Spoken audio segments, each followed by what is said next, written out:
In the early 2000s, this man was everywhere. He was the next leading man, all noise, all charisma, and all chaos. Hollywood's Wildcard. He moved fast, he talked faster, and every role was a masterclass in aggressive, high-energy swagger. But what happens when all that swagger, all that noise, fails?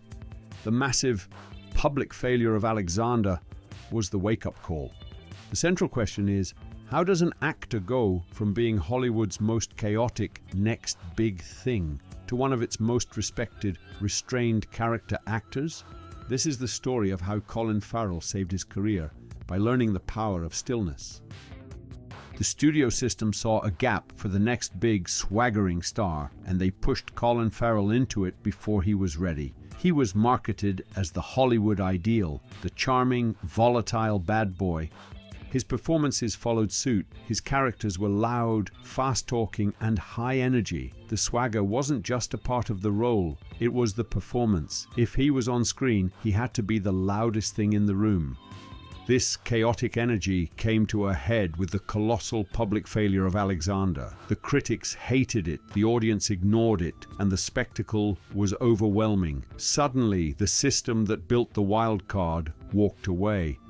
The party was over. The only way forward was to retreat. The retreat didn't last long. Instead, Farrell actively sought a role where his charm wasn't the point. That role was Ray in Martin McDonagh's In Bruges.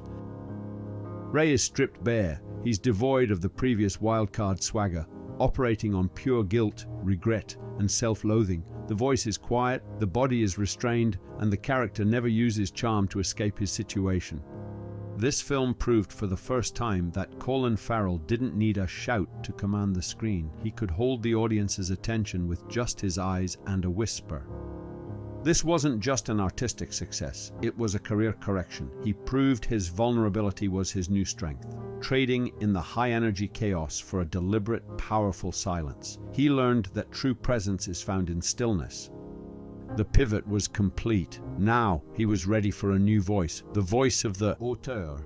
With the swagger gone, Farrell was now attractive to a different kind of director, the auteur, and his greatest partnership would be with the profoundly strange Yorgos Lanthimos. In films like The Lobster and Sacred Deer, Farrell's performance is pure, clinical restraint.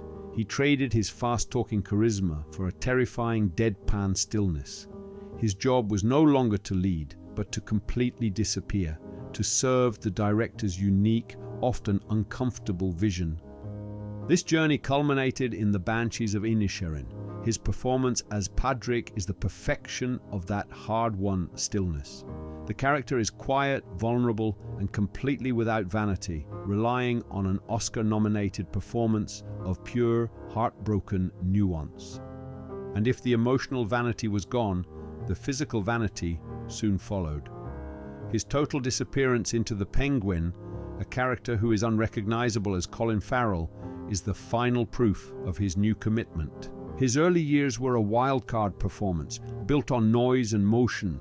His work today is an auteur's commitment, built on stillness and restraint. His success is a direct result of choosing to embrace vulnerability, proving that for an actor, true power isn't found in being loud, but in knowing exactly when to stay silent.